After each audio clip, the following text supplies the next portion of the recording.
இயேசுவில் எனது அன்பிற்குரியவர்களே, உங்களுக்கு என்னுடைய இதயம் கனிந்த வாழ்த்துக்கள். வணக்கம். அன்பானவர்களே, இன்றைய சிந்தனைக்கான பகுதி மத்தேயு நற்செய்தி 17வது அதிகாரம், அதில் 22 27 முடிய. அதில் மிக குறிப்பாக 24 27 வரை ஆண்டவர் இயேசு வரி செலுத்துவதை பற்றி குறிப்பிட்டு நமக்கு போதிக்கிறார்.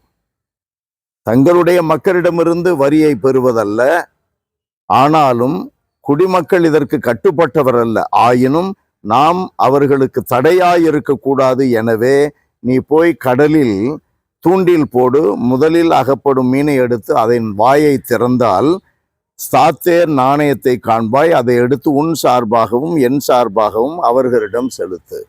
இது நற்செய்தி பகுதி. அன்பானவர்களே, 1 தீமோத்தேயுவில 4:12 நாம் வாசிக்கிறோம். பவுலடியார் சொல்லுகிறார், உங்கள் மத்தியிலே நான் உழைக்கிறேன், என்னுடைய உரிமைகளை பெறுவதற்கு எனக்கு தகுதி இல்லையா? என்னுடைய தேவைகளை பெற்றுக்கொள்ள எனக்கு உரிமை இல்லையா? ஆயினும் நான் அதை உங்களிடமிருந்து பெறவில்லை, உங்களுக்கு முன்மாதிரி காட்டவே நான் அப்படி செய்கிறேன் என்கிறார். மற்றவர்கள் மத்தியிலே நாம் இழுக்கை ஏற்படுத்தக்கூடாது, இடரலை ஏற்படுத்தக்கூடாது. ஆண்டவர் இயேசுவே சொல்லுகிறார். மத்தேயு நற்செய்தி 18வது அதிகாரம், அதில் 6வது வார்த்தை, என் மீது நம்பிக்கை கொண்டுள்ள இச்சிறியோருள் எவரையாவது பாவத்தில் விழச் செய்வோருடைய கழுத்தில் எந்திர கல்லை கட்டி தொங்கவிட்டு ஆழ்கடலில் அமிழ்த்துவது அவர்களுக்கு நல்லது என்று சொல்லுகிறார். அதனால் நமக்கு ஆண்டவர் கொடுக்கின்ற பாடம் என்ன? நமக்கு சில உரிமைகள் இருக்கலாம், எல்லா உரிமைகளையும் நாம் பயன்படுத்த வேண்டும் என்று கட்டாயம் இல்லை.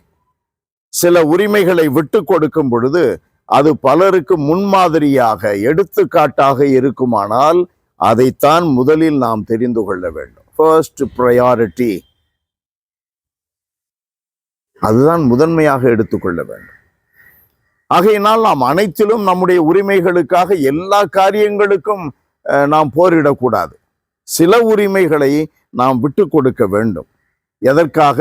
மற்றவர்களை நல்வழிப்படுத்த, மற்றவர்களுக்கு எடுத்துக்காட்டான வழியை திறக்க, மற்றவர்களையும் இன்னும் அதிகமாய் தீவிரமாய் ஆன்மீக வழியிலே, ஆண்டவருடைய வழியிலே, உண்மை வழியிலே நடத்த அதை நாம் முதலில் செய்ய வேண்டும்.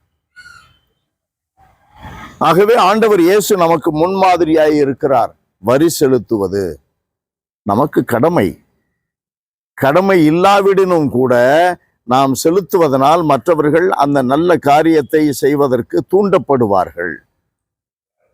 ஆகவே நாம் இடரலாக இருக்கக்கூடாது, தடையாக இருக்கக்கூடாது. ஆன்மீக பாதையிலே, சமுதாய பாதையிலே, குடும்பத்திலே, பொது வாழ்விலே தடையாக இருக்கக்கூடாது. அந்த முக்கியத்துவத்தை நாம் உணர்ந்து கொள்ள வேண்டும். அன்பு நிறைந்த எங்கள் இறைவா, உம்மை போற்றி புகழுகிறோம், தாழ்மையோடு ஆராதிக்கிறோம். ஆண்டவரே, உமக்கு நன்றி செலுத்துகிறோம். இந்த நாளில் நீர் எங்களுக்கு சொல்லுகின்ற இந்த பாடம், சமுதாயத்திலே, குடும்பத்திலே எங்களுடைய உரிமைகள் எல்லாவற்றிற்காகவும் நாம் போராடி அதை எப்படியாகிலும் கைப்பற்றி விட வேண்டும் என்று நாங்கள் எப்போதும் கனவு காணக்கூடாது, எப்பொழுதும் முனைந்து செயல்படக்கூடாது. சில உரிமைகளை நாங்கள் விட்டு கொடுப்பதின் வழியாக மற்றவர்களுக்கு முன்மாதிரியாக இருக்கின்ற வரத்தை எங்களுக்கு தந்தரலும். எங்களை ஆசீர்வதியும். இயேசுவின் நாமத்தில் ஜெபிக்கிறோம் பிதாவே. ஆமென், ஆமென்.